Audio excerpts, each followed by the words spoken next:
நீங்கள் நல்லா இருப்பீங்க. நாம் எப்போதும் நம்மளை பெரிதாக எண்ணமே என்ற எண்ணம் நமக்கு வரவே கூடாது. அந்த பெருமை, செருக்கு, நான் தான் பெரியவன் என்ற எண்ணம் நமக்கு வரக்கூடாது என்பதை விளக்க 2 நடந்த சம்பவங்களை சொல்ல ஆசைப்படுகிறேன். புத்தர் ஒரு முறை காட்டு வழியாக வந்து கொண்டிருந்தார். வந்து கொண்டிருந்த வேளையிலே ஒரு குரங்கு பின்னாலேயே வந்து கொண்டிருந்தது. அதை பார்த்தார். என்னை பின்தொடர்ந்து வருகிறாய் என்று இவர் கேட்க, அது சொல்லியது, நான் யார் தெரியுமா? நான் மகாமந்தி, என்னால் எதுவும் செய்ய முடியும் என்று சொன்னது. ஓ அப்படியா என்று சொன்னவுடன் அது உடனே டக் என்று பக்கத்தில் இருந்த மரத்தின் கிளை நுனியில் போய் டக் என்று ஏறி உட்கார்ந்தது. உடனே இவர், சரி மகாமந்தி தான், கரெக்ட், சரி ஒரு போட்டி வைக்கலாமா என்று கேட்டார். நான் எதற்கும் ரெடி என்று குரங்கு சொன்னது. சரி, நீ மரத்தின் மேல் உட்கார்ந்து கொண்டிருக்கிறாய், நீ அங்கிருந்து நேர என்னுடைய உள்ளங்கையில் வந்து உட்கார வேண்டும் என்று சொன்னான்.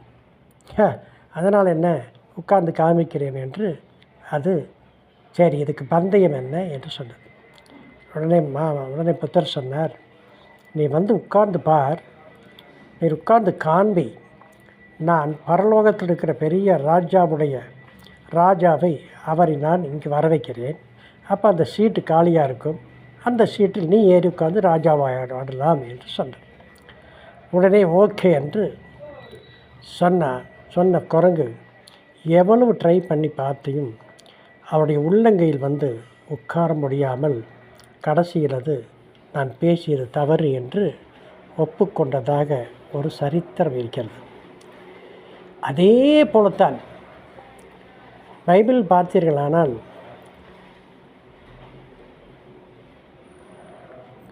கோலியாத் என்பவன், நான் தான் பெரிய வீரன், எத்தனையோ அடி உயரம், மனிதனை காட்டிலும் பல மடங்கு உயரமுள்ளவன், பராக்கிரமசாலி. ஆனால் அவனை எதிர்க்க யாராலும் முன்வரவில்லை.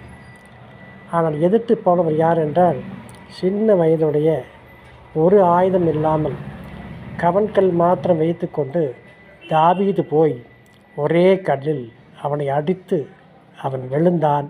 அவனுடைய உடைவாளைவே எடுத்து அவனை கொன்றான் என்பது ஒரு சரித்திரம். அவன் சொன்னது தாவீதுக்கு கோபம் வந்து விட்டது.